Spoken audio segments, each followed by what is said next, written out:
എന്ന് പറഞ്ഞിട്ടാണ് അവസാനം അവിടെ വരെ എത്തിക്കുന്നത്. അവസാനത്തെ മാർക്കറ്റിംഗ് തന്ത്രം അതാണ്. നബിയുടെ മുടി എന്ന് പറഞ്ഞൊരു മുടി, എന്നിട്ടോ അതൊരു കൊടുമുടി തന്നെയാണ്, വെറും മുടിയല്ല, ഒരു കൊടുമുടി എന്ന് പറഞ്ഞാൽ വല്ലാണ്ട് നീളമുള്ള മുടി.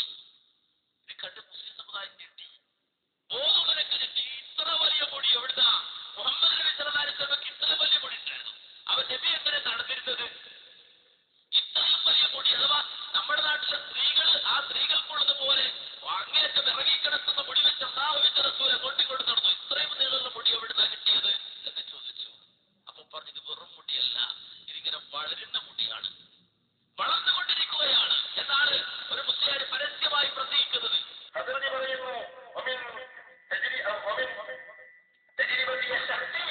അദ്ദേഹം പറയുന്നു, എന്റെ വ്യക്തിപരമായ പരിശോധനയിൽ അദ്ദേഹം പറയുന്നു, ശഹർ മുബാറക് ചിലപ്പോൾ 1.7, 2.8 സെന്റിമീറ്റർ വരെയൊക്കെ ഒരു വർഷത്തിൽ വളരും.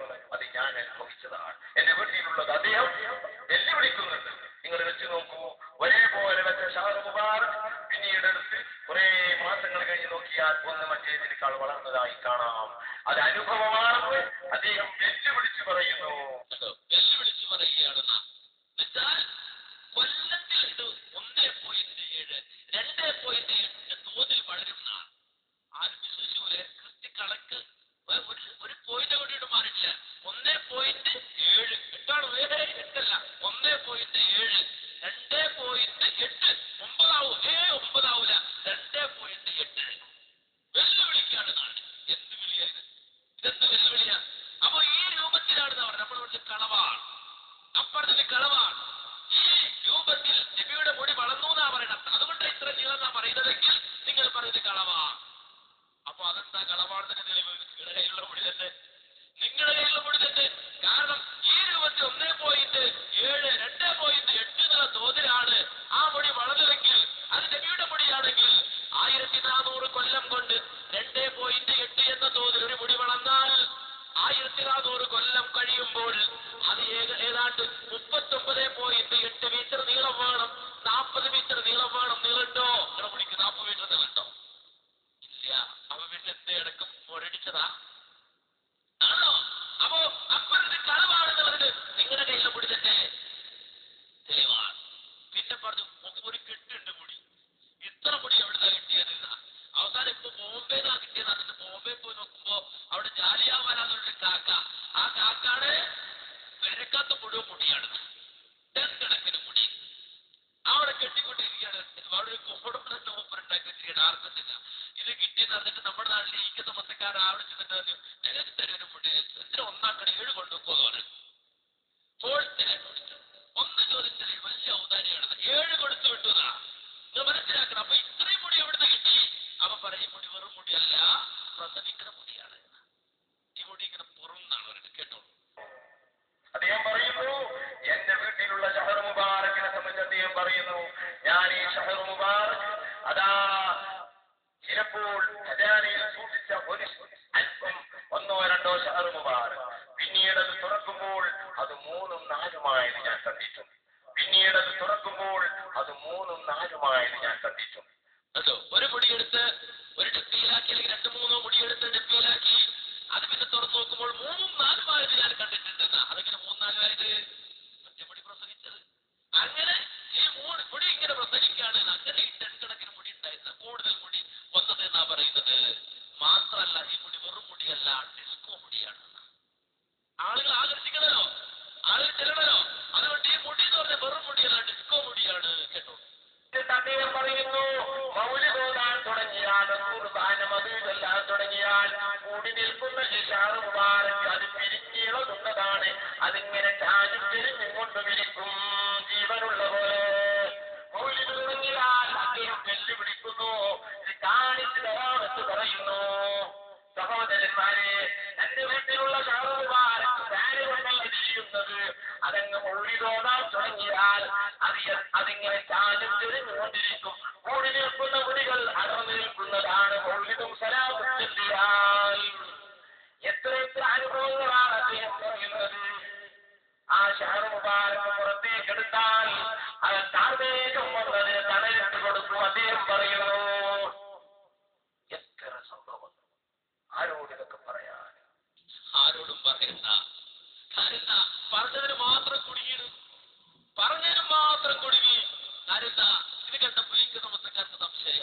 അല്ല ഇത് നബിയുടെ മുടിയ ആണല്ലോ എങ്കിലും നബിയുടെ മുടി കത്തുവോ ഇല്ല ഇനി കത്തിച്ചൂടെ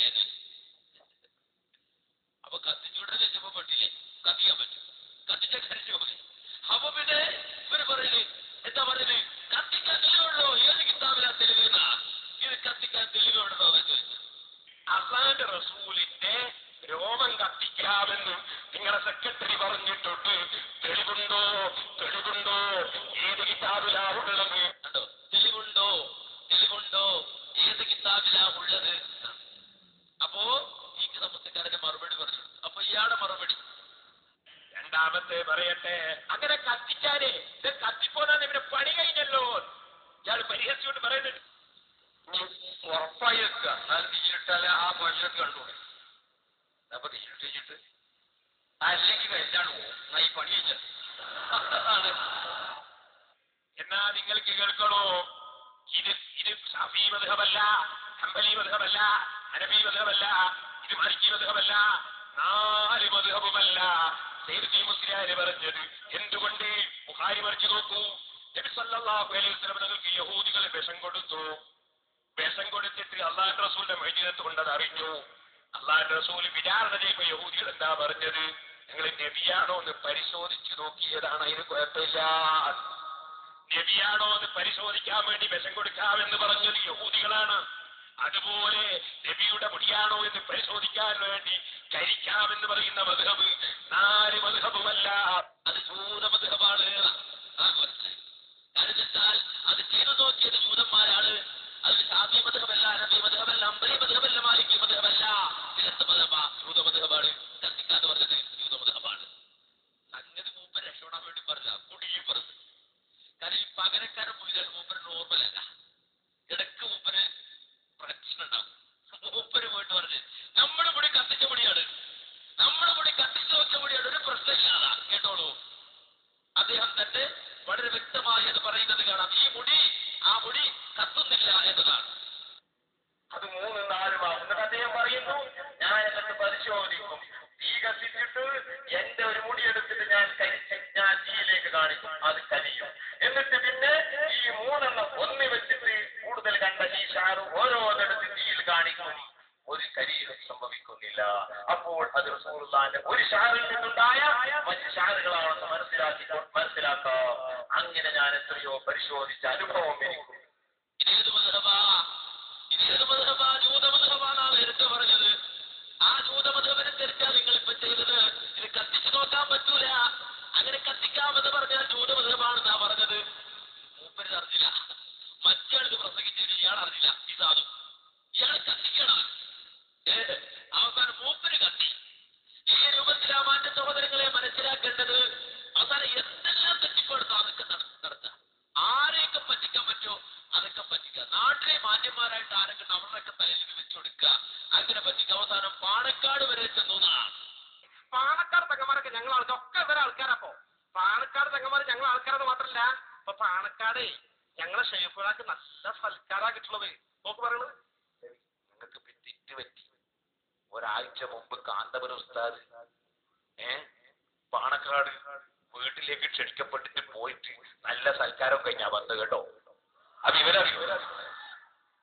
വിവരറിയോ കാന്തപുരത്ത് നല്ല സൽക്കാരായി കഴിഞ്ഞ ആഴ്ച കിട്ടിയത് പാണക്കാട് കല്യാണത്തിന് ഇതാണ് സൽക്കാരം അവിടെ എല്ലാ രാഷ്ട്രീയ പാർട്ടി നേതാക്കളെയും എല്ലാ മതവിഭാഗ നേതാക്കളെയും എല്ലാ മുജാഹിദിന്റെ ജമാഅത്തിന്റെ നേതാക്കളെയും ഒക്കെ ക്ഷണിച്ച കൂടുതൽ കാന്തപുരത്തിന് ക്ഷണിച്ചിട്ടുണ്ടാവും മൂപ്പറിനെ ചെന്നിട്ടുണ്ടാവും ചോറ് കൊടുത്തിട്ടുണ്ടാവും നമുക്കൊക്കെ കിട്ടിയിട്ടുണ്ട് ആ കൂടുതൽ ഇതാ സൽക്കാരം പക്ഷേ BJP ഉൾപ്പെടെ എല്ലാ പാർട്ടി എല്ലാ സാംസ്കാരിക നായകന്മാരൊക്കെ ക്ഷണിച്ച കൂടുതൽ മൂപ്പരും ക്ഷണിച്ചിട്ടുണ്ട് കൊയ്താത്ത സൽക്കാരം കല്യാണത്തിന് വിളിച്ചു എന്നുള്ളതാണ് ഞങ്ങൾ പറയട്ടെ ആ തങ്ങളെ പറ്റി നിങ്ങൾ കുപ്രചരണങ്ങൾ നടത്തുകയും നിങ്ങളുടെ ചെയ്തികൾ തങ്ങൾക്ക് ശരിക്കറിയാം തങ്ങളടുത്ത് ചെന്നിട്ട് വീടിന്റെ ഉദ്ഘാടനത്തിന് ക്ഷണിക്കാൻ നിന്നിട്ട് ഇപ്പുറത്തെ പള്ളിന്റെ കൂപ്പൺ സംഭാവന നമ്മൾ ഇപ്പുറത്ത് കൊടുത്തിട്ട് അപ്പുറത്തെ മൊബൈൽ മാറി നിന്ന് ഫോട്ടോ പിടിച്ചിട്ട് പത്രത്തിൽ കൊടുത്ത് തങ്ങളെ വഞ്ചിച്ച നിങ്ങൾക്ക് നല്ല സൽക്കാരല്ല തങ്ങൾ പരമാവധി ചീത്ത കിട്ടിയിട്ടുള്ളത് ഈ വരെ ഫ്ലക്സും ഈ ബോർഡും ഒക്കെ ഉണ്ടല്ലോ എന്റെ ഫോട്ടോ വെച്ചിട്ട് കൊടുക്കണേ അത് ചവച്ച് കൊട്ടി കൊടുക്കണം കാന്തപുരത്തിന്റെ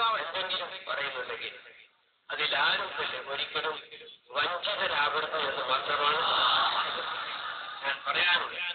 മറ്റ് കഥകളും അതേപോലെ തന്നെ ഇല്ലാത്ത കഥകളുമായി കൊണ്ട് ആരെങ്കിലും എവിടെയെങ്കിലും എന്തെങ്കിലും ഫോണുകളോ അല്ലെങ്കിൽ മറ്റ് എന്തെങ്കിലും മറ്റ് പ്രസ്താവനകളോ പ്രസിദ്ധീകരണങ്ങളോ കിടക്കുകയും അതെല്ലാം തന്നെ ശരിക്കും ശരിയായ ഒന്നല്ല, മറിച്ച് ജനങ്ങളെ വഞ്ചിക്കുന്ന പ്രവർത്തനങ്ങൾ മാത്രമാണ് എന്ന് മനസ്സിലാക്കുകയും അതെല്ലാം തന്നെ ചവറ്റ് കുട്ടയിലേക്ക് വലിച്ചറിയുന്നു. നിങ്ങൾ ആ ഫ്ലക്സും ബോളൊക്കെ ചവറ്റ് കൊട്ടിക്ക് വലിച്ചെടുക്കലേ നല്ല സൽക്കാരം. കല്യാണത്തിന് വന്നതിന് പിറ്റേന്ന് മലപ്പുറത്താണ് പ്രസംഗിച്ചത്. സൽക്കാരം കഴിഞ്ഞിട്ടേ കണ്ടോ. അപ്പോ തങ്ങന്മാരെ പിടിച്ചു നോക്കി, ഇല്ല ചവിട്ടി വലിച്ചു തരും. അവസാനം ഇപ്പോഴെന്താ പരിപാടി? ഇപ്പോഴത്തെ പരിപാടി എന്താണെന്ന് ചോദിച്ചാൽ തങ്ങളും വേണ്ട ബീവിയും വേണ്ട, നമ്മൾ തന്നെ തങ്ങളിടാ. മാത്രല്ല